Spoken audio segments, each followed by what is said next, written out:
हरिओम प्रणाम मित्रों। भगवद गीता जी के 13वें अध्याय का चिंतन हम कर रहे हैं।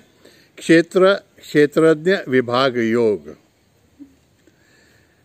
क्षेत्र को क्षेत्रज्ञ से अलग किस प्रकार जानना, इसके बारे में बहुत सी बातें भगवान ने स्पष्ट कर दी। अब अंतिम 3-4 श्लोकों में भगवान इसका सारांश बता रहे हैं। देखते हैं 30वां श्लोक। यदा भूत पृथक भावम् एकत्वम् अनुपश्यति ततः एव च विस्तारम् ब्रह्म संपद्यते तदा। यदा जब भूत पृथक भावम् एकत्वम् अनुपश्यति, जब साधक प्राणियों की अलग अलग अभिव्यक्तियों में एक ही तत्व को देखता है और एक ही तत्व का सब विस्तार है ऐसा जानता है, तब वह ब्रह्म भाव को प्राप्त होता है, ब्रह्म को जान पाता है। जैसे कि मैं अगर मेरे शरीर के बारे में सोचूं तो मेरी आँख, कान, नाक, ये सभी इंद्रियां जो हैं ये अलग अलग कार्य करती हैं, अलग अलग एक ही वस्तु के अलग अलग एस्पेक्ट्स को प्रकाशित करती हैं, दिखती भी अलग अलग हैं, लेकिन इन सभी इंद्रियों के माध्यम से एक मैं ही कार्य करते रहता हूँ। तो इनकी सभी अभिव्यक्तियाँ मुझसे ही हैं, इन सभी इंद्रियों में मैं ही व्याप्त हूँ। यह जब जान जाते हैं हम तो इस बात की अनुभूति आती है कि इस शरीर में मैं हूँ, और जिस प्रकार इस शरीर में मैं हूँ वैसे दूसरे शरीर में भी, तीसरे शरीर में भी मैं ही हूँ, सिंह के शरीर में भी मैं हूँ, हिरण के शरीर में भी मैं हूँ। यह एकत्व की अनुभूति ही ब्रह्म का ज्ञान है, ब्रह्म ज्ञान है, अध्यात्म विद्या है, ऐसा भगवान कहते हैं। लेकिन थोड़ा प्रॉब्लम निर्माण हो जाता है जब मैं समझता हूँ कि इन सभी इंद्रियों में से मैं ही व्यक्त होता हूँ, तो मुझे लगता है कि मैं क्या देख रहा हूँ इससे मैं लिप्त हो जाता हूँ। इस वाणी से मैं ही अभिव्यक्त हो रहा हूँ, तो मैं क्या बोल रहा हूँ इससे मैं लिप्त हो जाता हूँ, या मैं बोल रहा हूँ और मैं इस वाणी से लिप्त हो जाता हूँ। मैं क्या सुन रहा हूँ, सुनने वाला भी मैं हूँ, और मैं जो सुन रहा हूँ उससे मैं लिप्त हो जाता हूँ, ऐसा मुझे लगता है। तो भगवान ये बात स्पष्ट कर देते हैं कि हम सब में हैं, सभी इंद्रियों में हम हैं, सभी इंद्रियां हमारे से ही कार्य कर रही हैं, लेकिन किसी भी इंद्रिय के कार्य से हम लिप्त नहीं होते। क्यों? अनादित्वात् निर्गुणत्वात् परमात्मा अयम अव्ययः शरीरस्थोपि कौन्तेय न करोति न लिप्यते। यह परमात्मा तत्व माने आप और हम स्वरूपतः तत्वतः अनादि है, निर्गुण है, अव्यय है। किसी भी प्रकार से हमारे में कुछ विकार बदलाव आ ही नहीं सकता।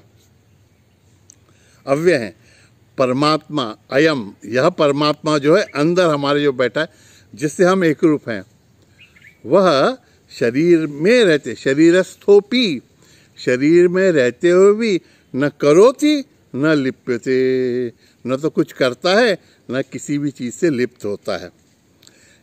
हमेशा के उदाहरण से ये स्पष्ट कर लेते हैं, हम दृष्टांत देख लेते हैं। अभी एक ही इलेक्ट्रिसिटी बल्ब में जाती है तो प्रकाश देती है, फ्रिज में जाती है तो शीतलता देती है, हीटर में जाती है तो ऊष्मा देती है, और फैन में जाती है तो गति देती है। तो प्रकाश, शीतलता, ऊष्मा या गति, ये सभी इलेक्ट्रिसिटी के विद्युत धारा की ही अभिव्यक्तियां हैं।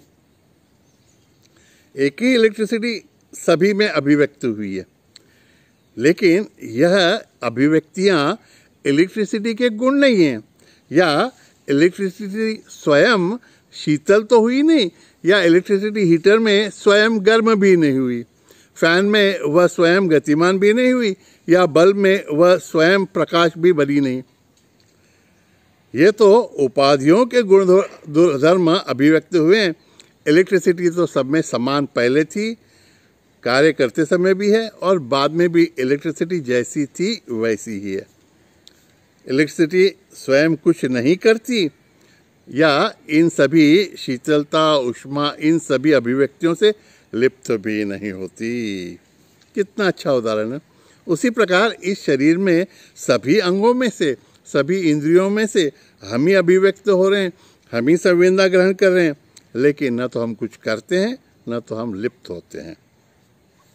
भगवान सोचते हैं और थोड़ा स्पष्टीकरण दे दें, तो आगे के श्लोक में भगवान आकाश का उदाहरण देते हैं। जैसे आकाश हर जगह व्याप्त है, सूक्ष्म है, इसलिए सर्वव्यापक है। सभी वस्तुओं के संपर्क में आकाश है, लेकिन किसी भी वस्तु के गुण से वह लिप्त नहीं होता। शेर के शरीर में जो आकाश है वह शेर जैसा नहीं बनता, हिरण के शरीर में जो आकाश है वो हिरण जैसा नहीं बनता। या कॉमन उदाहरण ले, एक घट है, वो किसी कमरे में है और कमरे के बाहर आकाश है, तो बाहर जो आकाश है उसके सापेक्ष घर में का आकाश है वो मठाकाश हो जाता है, और मटके में का है घटाकाश है। तो घट के अंदर एक आकाश है, घट के बाहर एक आकाश है, और कमरे के बाहर एक आकाश। ये तीन आकाश अलग अलग दिखते हैं, लगते हैं, लेकिन घट के अंदर का आकाश जो है वही मठाकाश का है और वही बाहर का आकाश है। तीनों उपाधि दिखते हैं लेकिन होते नहीं है, क्योंकि इन तीनों में किसी भी प्रकार का स्थित्यंतर या कोई भी प्रकार का फर्क इनमें होता ही नहीं है। आकाश घट में है इसलिए वो संकुचित हो गया या घट के आकार का हो गया, ऐसा तो बुद्धू आदमी भी नहीं कह सकता।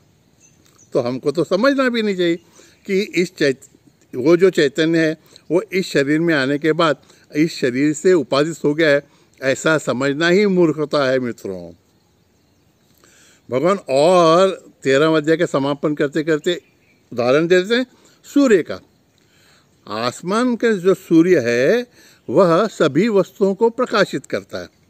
सूर्य का प्रकाश हर वस्तु पे पड़ता है और उस परावर्तित प्रकाश हमारी आंखों में आता है, तो वो वस्तु हमको दृष्टिगोचर होती है, हमें दिखती है। सूर्य का प्रकाश सभी वस्तुओं पे पड़ता है, लेकिन किसी अच्छी वस्तु पे सूर्य का प्रकाश पड़े या किसी गंदी वस्तु पे पड़े, सूर्य के प्रकाश में न तो कोई अच्छाई आती है न तो कोई गंदगी आती है। सूर्य का प्रकाश उनसे प्रभावित नहीं होता। जैसे सूर्य प्रकाशित वस्तु से जिस प्रकाश्य नहीं है, या सिंपल भाषा में कहा जाए तो सूर्य जिस वस्तु को प्रकाशित करता है उस प्रकाशित वस्तु के गुण स्वयं नहीं लेता। जैसे हमारे ही कारण तो हमारी छाया जमीन पे पड़ती है, शैडो।